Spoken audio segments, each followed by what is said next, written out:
पत्रकार भवन, पत्रकारांचा आरोग्य विमा यासह पत्रकारांच्या विविध प्रश्नांसाठी पत्रकारांचा सहकारी म्हणून मुख्यमंत्री देवेंद्र फडणवीस यांच्याकडे पाठपुरावा करू, या संदर्भात लवकरच एक बैठक देखील घेऊ अशी ग्वाही राज्याचे ग्रामविकास मंत्री जयकुमार गोरे यांनी बोलताना दिली आहे।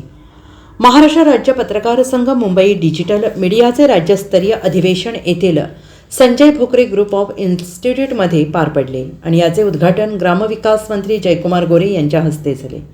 अध्यक्षस्थानी ज्येष्ठ पत्रकार अशोक वानखेडे उपस्थित होते। यावेळी खासदार विशाल पाटील, महाराष्ट्र राज्य पत्रकार संघाचे राज्य संघटक संजय भोकरे, डिजिटल मीडिया संघटनेचे प्रदेशाध्यक्ष सिद्धार्थ भोकरे, जिल्हा परिषदेचे माजी उपाध्यक्ष शिवाजी डोंगरे, इंद्रजित घाटे आदी उपस्थित होते। नामदार जयकुमार गोरे पुढे म्हणाले, पत्रकार बांधवांनी मोठी साथ दिल्याने राजे महाराजांच्या गर्दीत शेतकऱ्यांचा मुलगा आमदार आणि आता मंत्री झालाय। पत्रकारांचे आणि माझे कधी भांडण झाले नाही, नाते जपण्याचं काम मी केले। मंत्रीपद हे काचेचं भांडं आहे। जीवनात अनेक चुका होतात, त्या सुधारण्याची संधी पत्रकारांमुळे मिळते।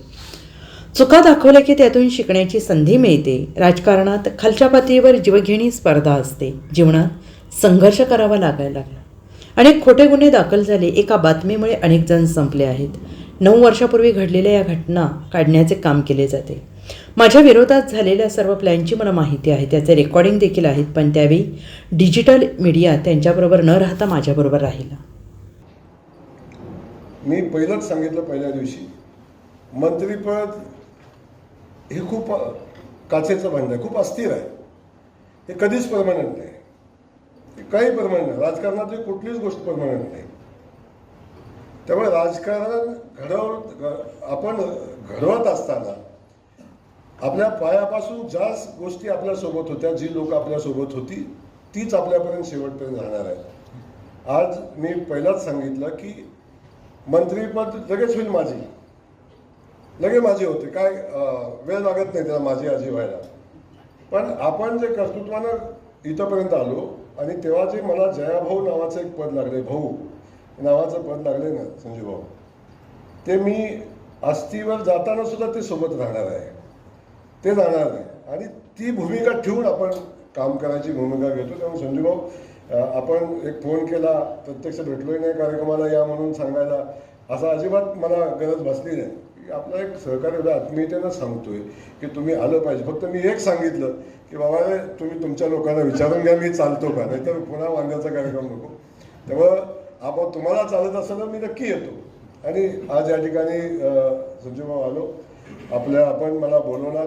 आपण संजू भाऊ फक्त साहेब पत्रकारच नाही आहेत, तेवढंच मजबूत राजकारणी पण आहेत।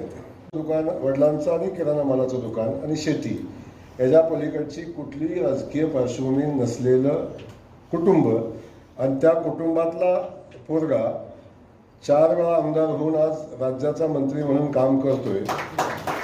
या सगळ्या माझ्या प्रक्रियेमध्ये जर मला सगळ्यात मोठी साथ, सगळ्यात मोठं ताकद आणि माझे विचार पुढे घेऊन जायला आणि मला प्लॅटफॉर्म कोणी दिला असेल तर तो आमच्या पत्रकार बांधवांनी दिला।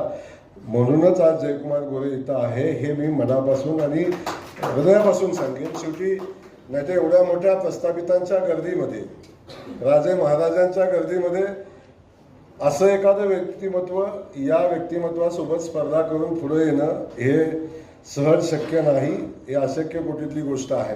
त्यामुळे मला सांगताना अभिमान वाटतो की मी अनेकदा म्हणतो की माझ्या पत्रकार बांधवांनाही सांगत असतो, आणि संजू भाऊ आपण म्हणला, पण माझं आणि माझ्या आयुष्यात कधीही पत्रकाराचं भांडण झालेलं नाही।